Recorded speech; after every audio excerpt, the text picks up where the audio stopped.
Hello everyone. Welcome back to my channel.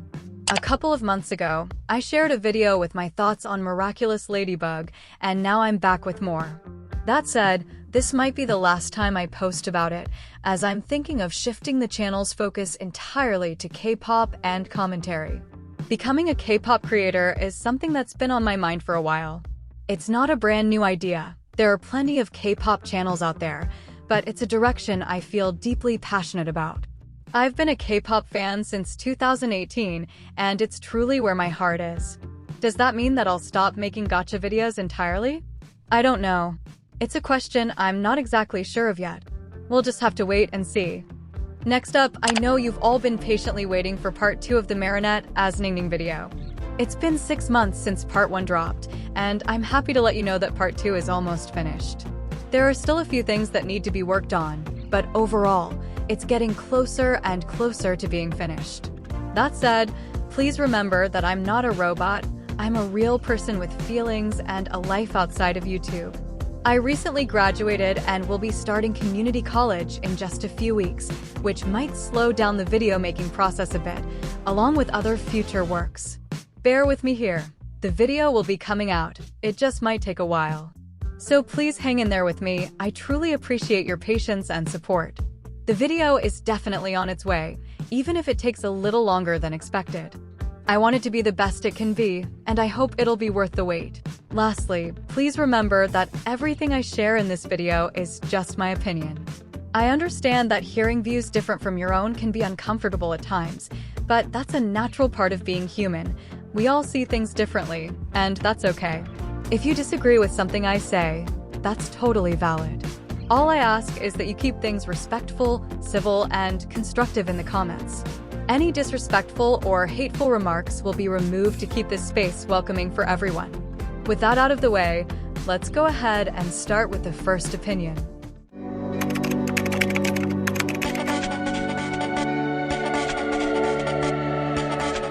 There seems to be this mindset regarding the show's creator, Thomas Struck. A misconception that he alone is responsible for everything that happens in the show. He's often unfairly treated as the sole architect behind every plot point, twist, or creative decision, receiving both the lion's share of praise and the brunt of the backlash. But the reality is, Miraculous is a collaborative effort, shaped by a team of professionals whose contributions are just as significant. Sebastian Thabato, for example, is the show's story editor and a key writer behind many episodes.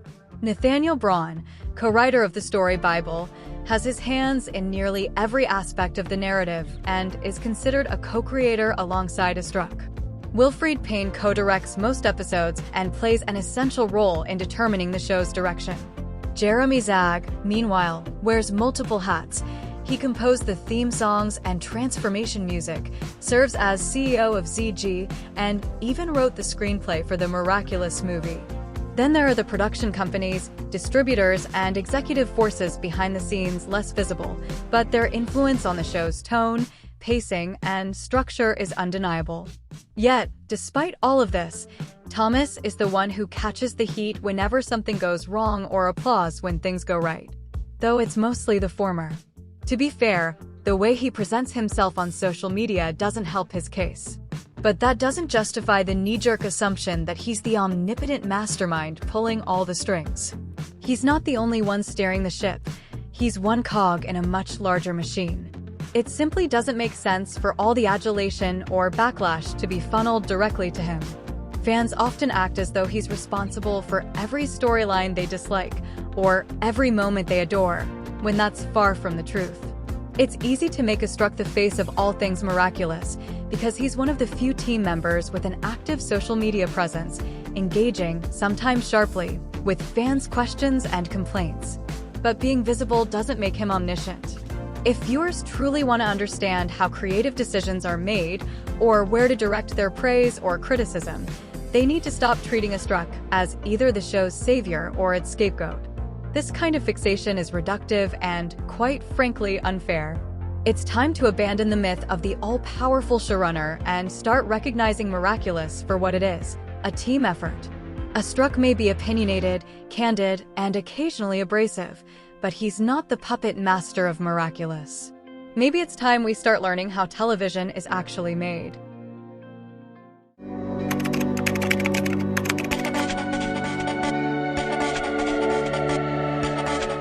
I know that statement probably rubbed some people the wrong way.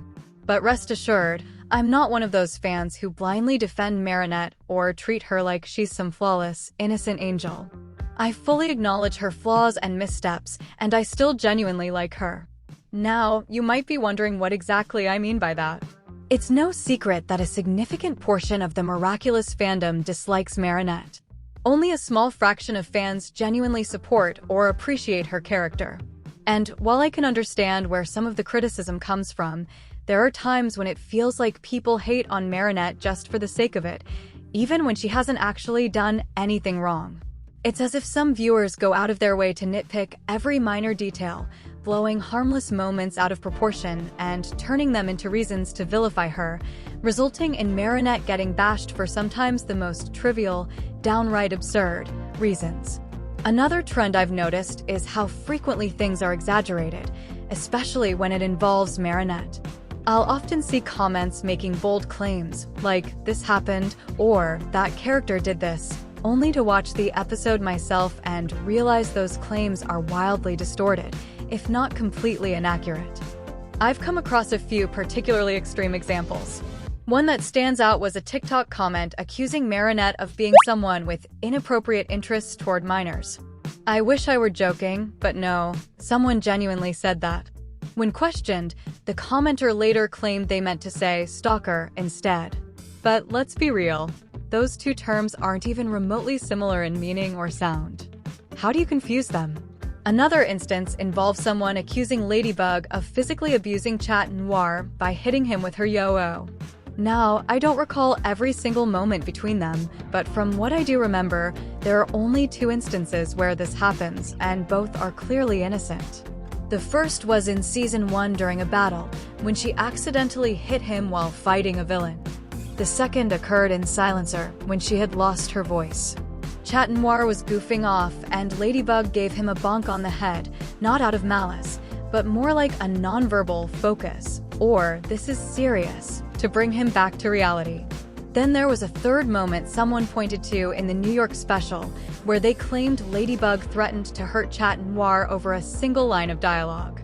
I couldn't even recall the line in question, but thankfully, another viewer, and I explained that Ladybug would never intentionally harm Chat Noir, emotionally or physically. It just doesn't align with her character. You see what I mean? People exaggerate almost everything Marinette does or says, often twisting her actions into something far more negative than they actually are. It's as if there's a constant effort to villainize her, even in situations where she's clearly trying her best or acting with good intentions. The double standard is glaring. Other characters can make mistakes or act emotionally without nearly as much backlash. Make no mistake, Marinette is far from a flawless character. But she's also not nearly as terrible as much of the fandom makes her out to be. She's not some pure, innocent angel who's never done anything wrong, as one side of the fandom tends to portray her. She is also not the embodiment of evil, out to ruin everyone's lives, as others would have you believe. She's a layered, imperfect character, and that's what makes her compelling to me. Yes, she's made questionable decisions and has had her fair share of missteps. But honestly, who hasn't? That's part of being human. One of the reasons I appreciate Marinette so much is because of her flaws. She's messy, emotional, impulsive, and that's what makes her feel real, even when the show exaggerates things for drama or comedy. I've liked her since the series first began, but it wasn't until Season 4 that I truly connected with her. That season gave us a deeper look into her emotional world, and for the first time, I really understood where she was coming from. The choices she makes in Seasons 4 through 6, even when they aren't ideal, make sense within the context of her character. I've found myself in similar situations more than once, and that relatability is what keeps me invested in her journey. So, if you can't respect the fact that I like Marinette, that's your issue, not mine. Just because you dislike a character doesn't mean everyone else has to feel the same way. So please, stop policing other people's opinions and preferences.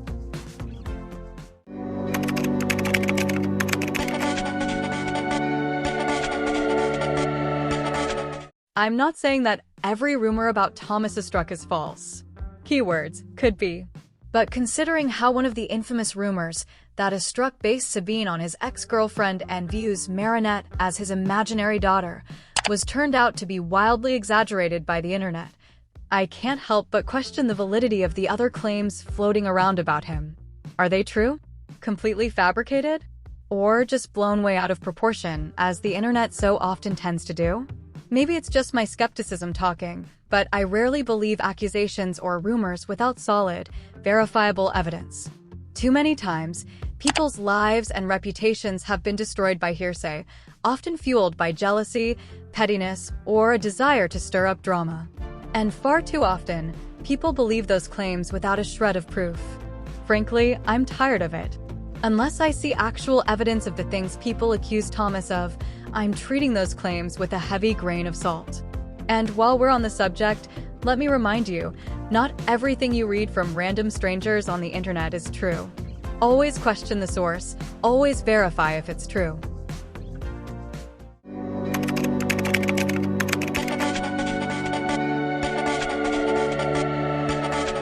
Spoilers ahead if you haven't seen the illustrator.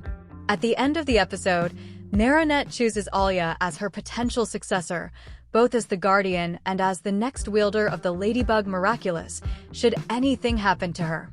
This sparked a wave of debate online, with many arguing that Adrian, Luca, or even Alex would have been better choices.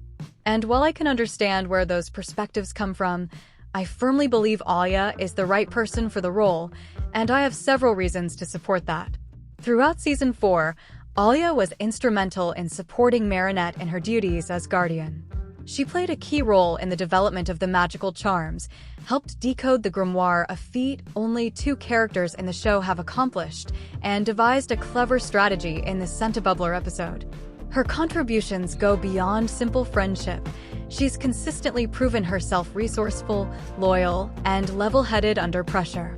Critics often bring up the fact that Alia once believed Lila over Marinette, and while that was certainly a misjudgment, it's one of the few major mistakes she's made. Aside from that, her track record is solid.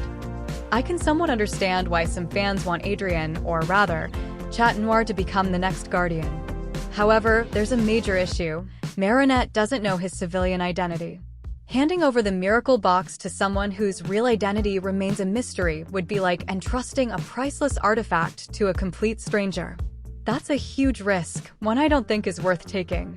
Yes, they've been partners for about a year, but in my opinion, that alone isn't enough to justify passing down something so significant and delicate. As for Luca, I don't really see him as a viable candidate either. Many people seem to forget that Luca didn't travel to Brazil to train as a Guardian. He went there to study Kung Fu under Suhan. It's true that he knows the secret identities of both Ladybug and Chat Noir, which is a rare advantage. However, simply knowing who the heroes are isn't enough to qualify someone for the Guardian role. It takes more than information. It requires wisdom, resilience, and an understanding of the immense responsibility the position entails. When it comes to Alex, I think she's far too occupied to take on the role of Guardian. She's literally safeguarding the timeline, ensuring that reality doesn't unravel. With stakes that high, it's safe to say her hands are more than full. Bringing up these characters as explaining why they would be a great candidate to be Guardian is perfectly valid. However, when taken these into account, it sort of puts them at a disadvantage.